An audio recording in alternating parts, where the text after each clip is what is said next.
Hello everyone, and welcome to another episode of Sociology for Youth. Today we're here to talk about the barriers that stand in the way of low-income youth's participation in sports. As I'm sure many of you know, it takes a lot of money to play sports. Some of you probably play sports like hockey, which require tons of equipment, travel, and help from your coaches. All of that can add up to 12% of total family income.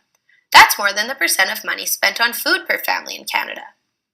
Lower income children participate far less in sports than higher income children. Low income is defined as making about $40,000 a year for a family of four, as compared to $90,000 for upper to middle class income. An average year of playing hockey costs between $5,000 and $10,000, so no wonder it's so hard for some children to play sports. It is also challenging for low income parents to transport their children to practices and games. They often do not have access to a good vehicle and must rely on public transportation. Imagine carrying your hockey bag all the way to the city bus stop, trying to squeeze yourself and all of your equipment into the bus, and then walking from the stop to the rink all before you even play your game. Participation in sports is heavily favored toward a white, middle to upper class, able-bodied, and male population. There are a variety of factors that can impact a family's income level, and these factors can work together to also decrease their ability to participate in sports.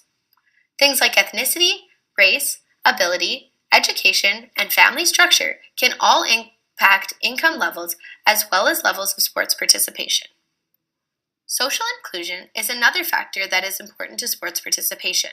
The peer interactions fostered by sports allow children to gain a variety of skills, like increased leadership and initiative, higher grades, increased self-esteem, and enhanced goal setting.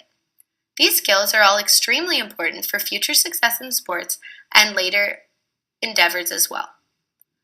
You might not even be aware of how much of an impact sports have had on your life.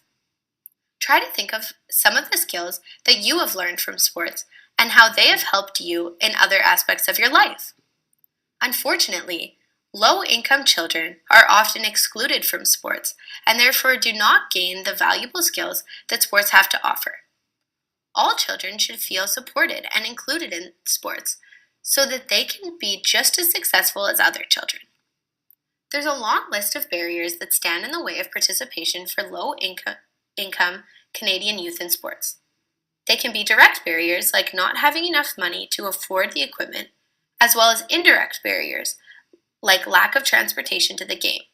However, no matter the barrier, they all have an effect on the children's ability to participate and be successful in sports.